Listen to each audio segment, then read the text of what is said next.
यहाँ कुछ लोगों को संकोच हो रहा था कि मराठी बोले या हिंदी बोले।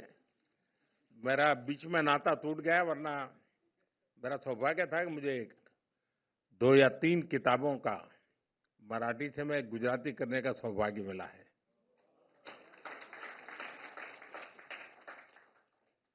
अब पिछले 40 साल से मेरा संपर्क टूट गया, वरना मैं काफी मात्रा में मराठी में अपनी गाड़ी चला लेता था। लेकिन अभी भी मुझे कोई ज्यादा असुविधा नहीं होती है, और इसका कारण ये था, मराठी रंगमंच ने समाज के शोषित वंचित वर्ग की आवाज को बुलंद किया है। मराठी रंगभूमि के दिग्गज कलाकारों ने हर मंच पर अपनी प्रतिभा का लोहा मनवाया है। मराठी संगीत, लोक संगीत, लोक नृत्य की परंपराएं अपने साथ एक समृद्ध विरासत लेकर आगे बढ़ रही है।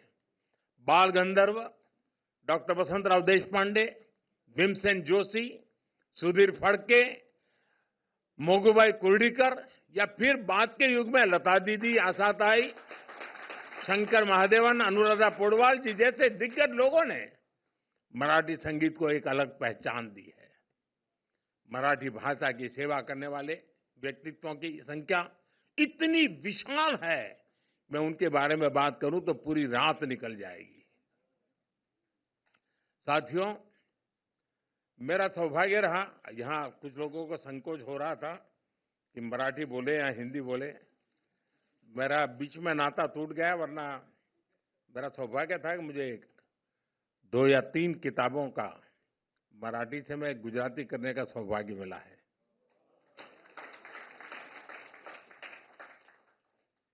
अब पिछले 40 साल से मेरा संपर्क टूट गया, वरना मैं काफी मात्रा में मराठी में अपनी गाड़ी चला लेता था।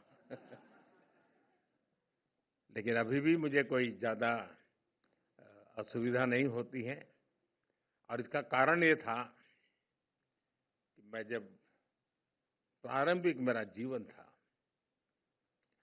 तो मैं अहमदाबाद में एक जगन्नाथ जी मंदिर है, वहीं रहता था, और वहीं कैलिको मिल थे पास में ही। और कैलिको मिल में जो मजदूरों के क्वार्टर थे, उसमें एक भिड़ेकर के परिवार महाराष्ट्र का रहता था, और उनको शुक्रवार को छुट्टी होती थी। स्टेगरिंग होता था उस समय, बिजली की तकलीफ रहती थी। मैं कोई पॉलिटिकल कमेंट नहीं कर रहा हूं, लेकिन वो दिन ऐसे ही थे। तो शुक्रवार को उनको छुट्टी होती थी, तो मैं शुक्रवार उनके घर मिलने जाता था। तो मुझे याद है कि उनके घर के पड़ोस में एक छोटी बच्ची थी, वो मेरे से मराठी बात करती थी। बस उसी ने मेरे गुरु बन करके मुझे मराठी सिखा दी। साथियों, मराठी को क्लासिकल लैंग्वेज का दर्जा मिलने से मराठी भाषा के अध्ययन को बढ़ावा मिलेगा, इसे रिसर्च और साहित्य संग्रह को बढ़ावा मिलेगा। सबसे महत्वपूर्ण बात यह है कि भारत की यूनिवर्सिटीज में मराठी भाषा के अध्ययन की सुविधा मिल सकेगी। केंद्र सरकार के फैसले से मराठी भाषा के विकास के लिए काम करने वाले संगठनों, व्यक्तियों और छात्रों का बढ़ावा मिलेगा। इससे शिक्षा और रिसर्च के क्षेत्र में रोजगार के नए अवसर भी बनेंगे। साथियों, आजादी के बाद देश में पहली बार ऐसी सरकार बनी है जो मातृभाषा में पढ़ाई को महत्व देती है। मुझे याद है, मैं बहुत साल पहले एक बार अमेरिका गया, तो एक परिवार में मुझे रुकना था, और मुझे उस परिवार की एक आदत मेरे मन को छू गई।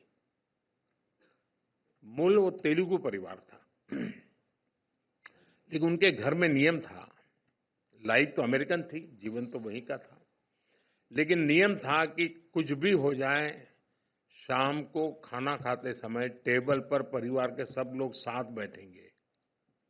और दूसरा था, शाम को खाना खाते समय परिवार का एक भी व्यक्ति तेलुगु भाषा के सिवा एक भी भाषा बोलेगा नहीं।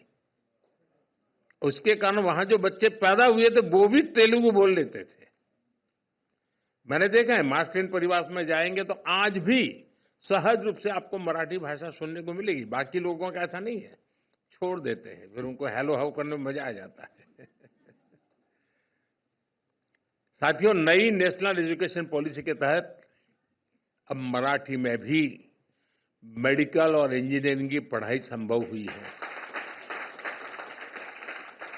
इतना ही नहीं, मैंने सुप्रीम कोर्ट के जजेस के सामने रिक्वेस्ट की थी। मैंने कहा, एक गरीब आदमी आपकी अदालत में आता है और आप उसको अंग्रेजी में जजमेंट देते हैं, वो बेचारा क्या समझेगा, क्या दिया है आपने। और मुझे खुशी है कि आज हमारे जो जजमेंट है उसका जो ऑपरेटिव पार्ट है वो मातृभाषा में दिया जाता है। मराठी में लिखी साइंस, इकोनॉमिक्स, आर्ट, पोएट्री और तमाम विषयों की किताबों की उपलब्ध होती रही हैं और बढ़ रही है।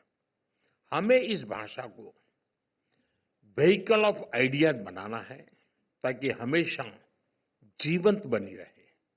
हमारा प्रयास होना चाहिए कि मराठी साहित्य की रचनाएं ज्यादा से ज्यादा लोगों तक पहुंचे।